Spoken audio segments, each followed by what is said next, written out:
It's it's a special day, and I'm so happy to be here to be sharing these moments with you.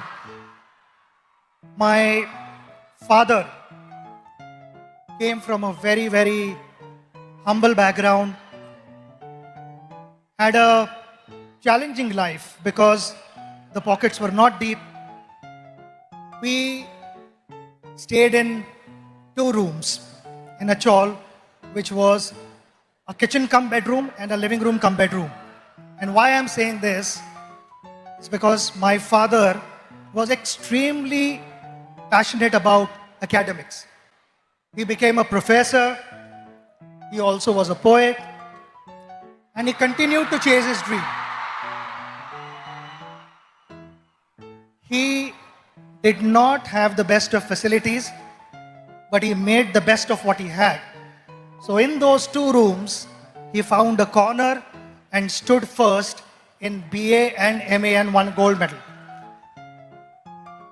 When I was growing up and I watched him, he was extremely gentle, extremely patient with me. So whatever mistakes I made as a child, I was convinced. He explained to me and I got convinced. It was never that he tried to correct me forcibly. And that created a huge positive impact on me. I learned so many things from him. He was extremely patient. And why I say this? Because when I had started playing for India, I bought my own car. I used to love to listen to good music. And most of the times it used to be loud music in the car while I was driving. And my father would be seated next to me reading his book. Never once did he tell me, reduce the volume, I want to read the book.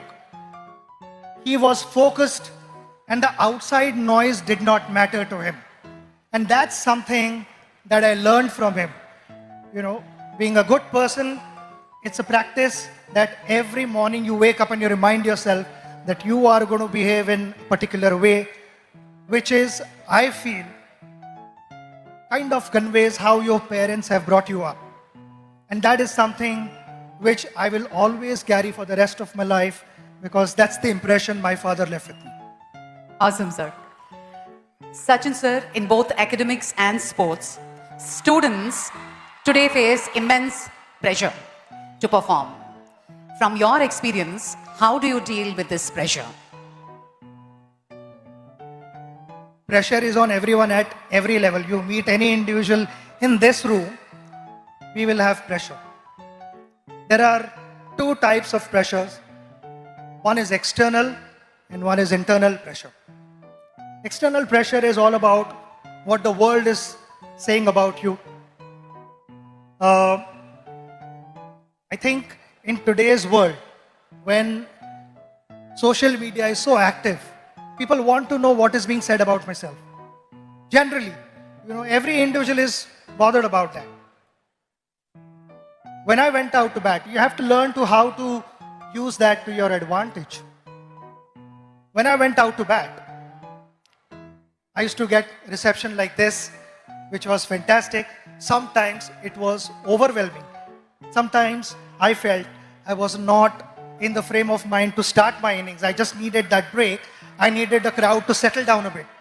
So those were the occasions where I would remove my shoelace or remove the strap of my leg guard, or someone would be moving on top of the side screen. I would settle the crowd down, make sure that those 22 yards belong to me, and then started my innings. It is like a ship sailing through water to get to its destination.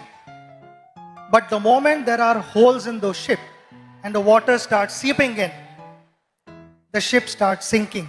And that is exactly what I'm trying to tell you, that external pressures will be there. You need to shut off.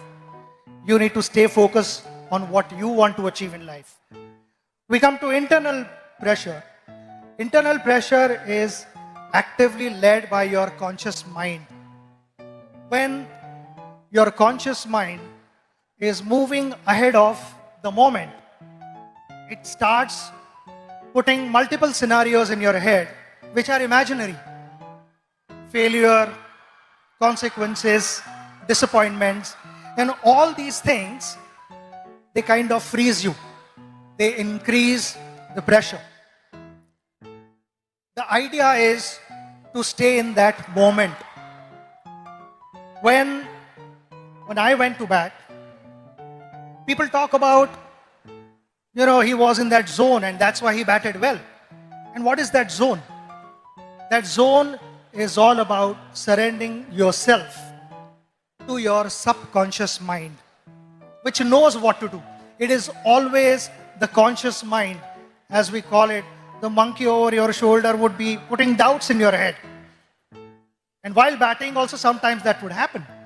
Before the ball was delivered, the conscious mind would put doubts in your head. Could that be a bouncer? Could that be a yorker? Could that be an outswinger where the delivery was not released at all? So I found myself batting at my best when I had surrendered myself to the subconscious mind. So that would be my advice to all of you, to stay focused, stay aware of what's happening around you, but don't let the external energies dominate what you want to be in life.